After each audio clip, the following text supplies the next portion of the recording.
প্রতিদিন রাতে শুতে যাওয়ার আগে আমি ভাবি কাল ঠিক সকাল সকাল উঠতেই হবে। মনে মনে পুরো প্ল্যান করে রাখি যে সকাল ৬টায় অ্যালার্ম বাজলেই একদম বিছানা ছেড়ে উঠে পড়বো, কিন্তু সকালবেলা অ্যালার্মটা যখনই ঠিক নিয়মে বেজে ওঠে আমি ওটাকে বন্ধ করে মনে মনে বলি, উফ, আর মাত্র ৫টা মিনিট ঘুমোইনি। আর ওই ৫টা মিনিটের চক্করে যখন চোখটা খুলে দেখি পাক্কা ৭টা বেজে গেছে। এটা আসলে আমার প্রতিদিনের গল্প, আর এই অভ্যাসের কোনো ওষুধ নেই। হ্যালো, আমি ডলি।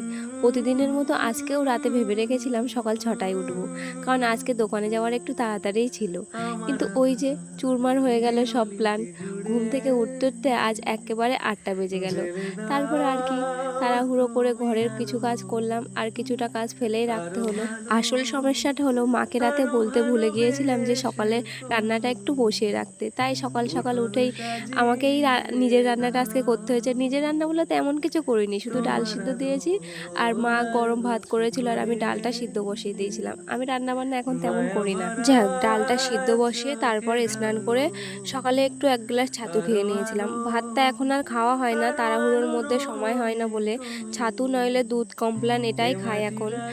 যাই হোক, এইভাবেই কাটলো আমার আজকের সকাল। তোমাদের কেমন কাটলো অবশ্যই কমেন্টে জানিও। তো আজকের মতো টাটা, বাই, সবাই ভালো থাকবে।